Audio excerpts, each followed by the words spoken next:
Tadi ya sekarang. Ya, kembali lagi di Apa Kabar Indonesia Pagi. Prof, kalau mendengar pernyataan dari Bang Andreas, ini sebenarnya jadi kesannya kayak rakyat yang salah memilih orang gitu ya. Udah salah memilih orang. pilih pusing siapa nih ya kan? Ya. Kan tadi alasannya sudah saya bilang, seandainya mau sistem terbuka atau sistem tertutup, yang penting caleg yang mereka pilih itu yang sudah mereka tentukan dulu kapasitasnya, kapabilitasnya, integritasnya, bukan isi tasnya.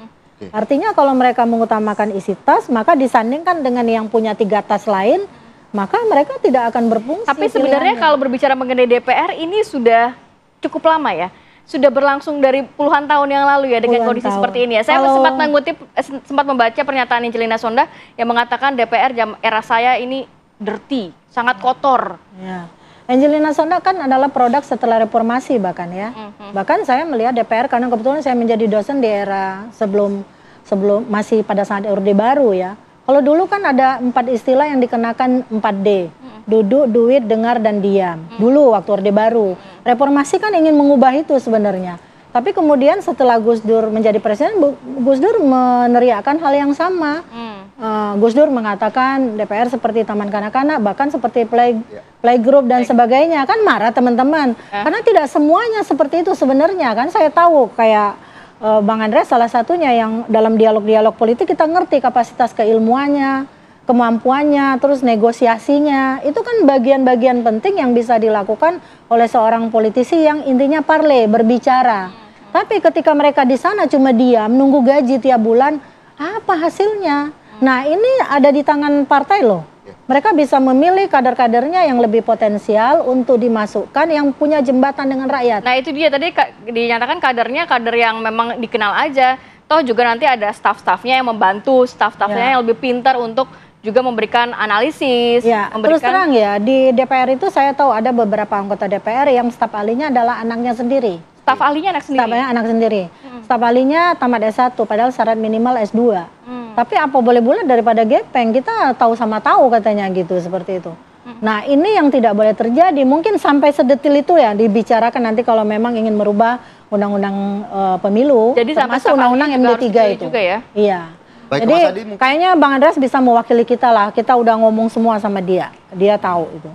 Mas Adi, mungkin apakah kemudian revisi undang-undang pemilu juga bisa menjadi reformasi politik yang tentunya juga sistemik, bukan hanya reformasi pencitraan begitu Mas Adi? Saya termasuk yang meyakini bahwa revisi itu hanya bagian dari salah satu ikhtiar untuk memperbaiki bagaimana kita melahirkan kualitas DPR yang sesuai dengan harapan. Kedepan tentu saja kita berharap bisa tidak dalam revisi undang-undang pemilu calon perseorangan juga diperbolehkan. Kenapa sih nggak boleh calon perseorangan? Karena belakangan ini kita tahu banyak orang hebat, banyak orang pintar, banyak orang top, akidahnya bagus, imannya bagus, TOEFL-nya bagus, bahasa Inggrisnya bagus. Tapi karena dia misalnya menganggap masuk partai itu agak rumit, dia tidak mampu untuk mencalonkan diri sebagai caleg. Saya tentu berharap kalau kemudian pemilihan gubernur, bupati, dan wali kota, calon perseorangan diperbolehkan, kenapa untuk DPR tidak diperbolehkan? Dan bahkan mengusulkan kalau bisa, pemilihan presiden sekalipun, calon independen dan perseorangan juga diperbolehkan. Ini kan untuk mengantisipasi orang yang alergi dengan partai. Sorry itu saya harus kita katakan, per hari ini ada sekitar 80% masyarakat kita yang tidak teridentifikasi, tidak merasa dekat atau menjadi bagian dari partai politik. Mereka itu bukan tidak mau jadi pejabat publik, cuman karena untuk menjadi pejabat publik itu kanalnya harus partai, mereka gak mundur. Karena tidak gampang masuk partai itu, harus tertib dari bawah. Mungkin gak kayak gitu perorangan yang diajukan? Lah kalau ini dianggap sebagai sebuah komitmen, ikhtiar untuk menciptakan bagaimana calon-calon pejabat publik sebagai anggota dewan itu baik, harus dibuka menurut saya. Nggak ada jalan cerita dan kompetisinya seperti pasar bebas. Kenyataannya pelik nggak untuk direalisasikan seperti itu? Bagi saya gampang kok, apa susahnya ketok bahwa calon perseorangan boleh menjadi caleg. Seperti halnya dalam pilkada. Kita tahu calon perseorangan di pilkada, peminatnya sedikit, peminatnya banyak. Tapi minimal yang ingin saya katakan adalah, kalau ada orang yang merasa hebat, dia punya kapasitas, punya kompetensi, minimal tidak harus lewat partai dong. Dia bisa mengatasnamakan calon perseorangan, mungkin. Caleg perseorangan juga ada syarat dan kriteria administratif yang bisa dipenuhi, itu satu. Nah yang kedua bagi saya secara prinsip adalah kita ini punya momentum untuk melakukan revisi dan perbaikan kualitas rekrutmen caleg-caleg yang akan ditandingkan di setiap pileg. Ada teori yang disebut dengan teori ekonomi politik, supply and demand. Nah, supply yang diberikan oleh setiap partai berupa caleg adalah mereka yang produknya bagus dong, kapasitas, kompetensi, integritas. Problemnya adalah supply yang diberikan oleh partai tidak sesuai dengan ekspektasi.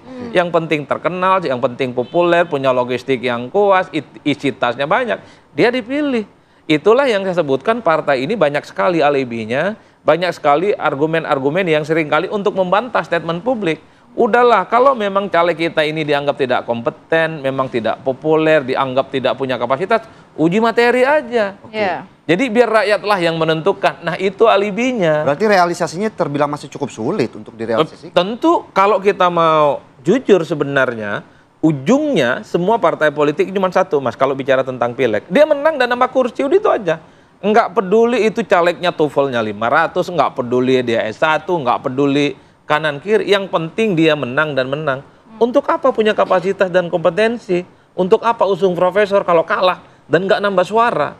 Karena pertarungan politik itu yang dihitung adalah di ujung pertarungan, bukan soal tepuk tangan. Weh, ini calegnya mantap loh.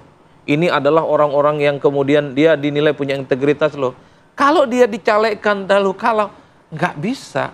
Karena bergen dan kekuatan politik yang dihitung salah satunya adalah seberapa kuat dia punya kekuatan politik di parlemen, kursinya bertambah atau tidak, berkurang atau tidak. Itulah yang kemudian per hari ini kalau mau jujur, partai politik itu ya sangat dilematis, between rock and hard place. Apa yang terjadi? Satu sisi memang saya termasuk yang meyakini partai politik mau dong calegnya yang terbaik sesuai dengan harapan rakyat. Tapi kalau nggak sesuai dengan kebutuhan pasar, nggak bakal dicalonkan, Pak. Yang dicalonkan itu adalah yang sesuai dengan kebutuhan pasar. Lagi-lagi berarti ya seperti populer itu ya. lah dia, punya duit lah dia, selebritas lah dia, punya tampang carming dia. Dan udah itu saja kuncinya. Kan sederhana itu saja. Nah, inilah yang saya kira bisa tidak kita mencoba mendiagnosa dari semua problem dari partai politik dan keinginan menang, itu kemudian lahirlah caleg-caleg yang terbaik. Kan kira-kira begitu. Baik, Bang Andreas, kalau melihat masukannya banyak nih untuk DPR RI ini, mungkin tidak hanya revisi Undang-Undang Pemilu, revisi Undang-Undang MD3, juga banyak lagi PR lainnya. Tanggapan Anda seperti apa, Bang? Ya, makanya kalau saya melihat kita melakukan riset betul gitu untuk perubahan sistem pemilu, kepartaian, sehingga kita memperbaiki itu tidak hanya karena emosional, situasional gitu, dan sesuai dengan kondisi masyarakat, budaya politik kita gitu. Karena sistem politik itu harus matching dengan budaya politik yang ada di kita. Itu teoritisnya seperti itu gitu. Nah, dengan demikian yang kita hasilkan itu yang terbaik. Misalnya sekarang ya kita pernah juga mengalami mempunyai sistem di mana pemilihan langsung orang itu pemilu tahun 55 itu ada memungkinkan orang memilih perorangan, perwakilan perorangan. Atau sekarang sebenarnya di DPD itu memilih orang gitu, bukan memilih partai, itu di Dewan Perwakilan Daerah. Nah, kita bisa bandingkan gitu. Bagaimana itu satu hal. Terus kemudian juga kita ya lihat bagaimana perkembangan sistem pemilihan umum yang ada di berbagai negara gitu. Karena setiap sistem itu punya kelemahan dan punya kelebihannya. Kalau sekarang itu benar-benar mengedepankan ya individual dan kemudian juga market oriented. Dalam arti pasar itu menentukan, itu yang saya katakan tadi gitu. Mas Adi kan biasa melakukan survei kan untuk pemilihan legislatif.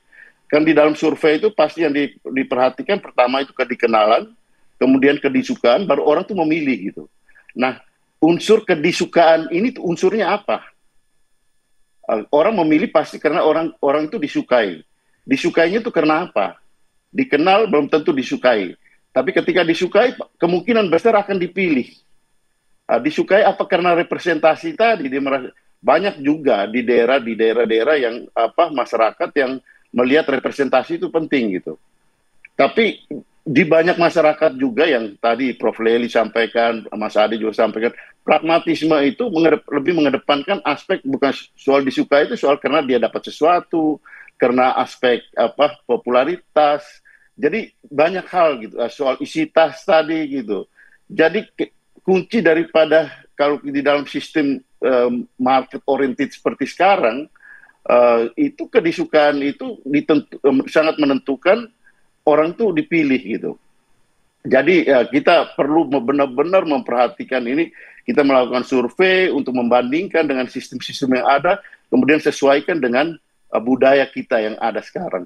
Sehingga dengan demikian kita ke depan setelah kita memperbaiki undang-undang pemilu ini benar-benar sesuai dengan harapan masyarakat, sesuai dengan harapan kita semua. Pasti, baik, Bang Andreas, baik. Mungkin kita menantikan apa progresnya. Gesekannya kan terlalu kuat nih Bang di DPR. Takutnya terlalu banyak gesekan, akhirnya lewat nih dari waktu atau limit yang diberikan Bang. Karena kan kita tahu lah, mungkin untuk merealisasikan keinginan reformasi DPR nih nggak mudah. Ya kalau di DPR tuh pasti perbedaan tuh pasti ada gitu. DPR itu bukan lembaga pemerintah. Kalau di pemerintah itu ya nggak satu garis. Ya, representasi dari pemerintah itu presiden dan menteri-menterinya gitu. Dan itu adalah komando. Atau apalagi di militer. Tapi kalau di DPR itu ya lembaga DPR itu ada orang per orang, ada fraksi, ada komisi. Jadi memang tidak bisa kita harapkan DPR itu ya semuanya seperti kalau kita mau DPR harus seperti ini, harus seperti enggak. DPR itu banyak, terdiri dari banyak orang, beda-beda juga. Itu fakta di seluruh dunia, DPR itu seperti itu, Mbak. Jadi kalau misalnya berkaitan dengan undang-undang ini, yang saya dengar katanya pemerintah mempersiapkan draftnya. Nah, di draft itu nanti kita perhatikan aspek-aspek yang benar-benar menjadi harapan dari reformasi di dalam sistem pemilu ini gitu. Kalau saya sih melihat faktor representasi itu penting, sangat penting, karena itu adalah sila keempat Pancasila, permusyawaratan perwakilan, bukan permusyawaratan keterwakilan. Karena keterwakilan itu tidak selalu identik dengan keterpilihan, itu tidak selalu identik dengan mewakili gitu. Nah, sehingga ini yang baik, tentunya juga masyarakat, Bang Andreas, menanti bagaimana kemudian reformasi ataupun yang keseriusan untuk memperbaiki sistem pemilu di kita ini akan diwujudkan oleh DPR begitu ya, karena kan kemarin juga turun ke bawah, sehingga dia bisa menjadi wadah untuk sosialisasi politik, pendidikan politik, reformasi politik tadi. Jadi kalau dia punya caleg yang punya kapasitas, kapabilitas dan integritas, pasti bisa dikalahkan oleh yang sekedar popularitas. Gitu. Yang penting ada willingnya nggak, ada niatnya nggak. Kita nantikan akan seperti apa ya. Terima kasih banyak Prof. Lely, Mas Adi Praitno, dan juga Bang Andreas ya, memberi waktu dan informasi pada pagi hari ini. Sehat selalu. Assalamualaikum.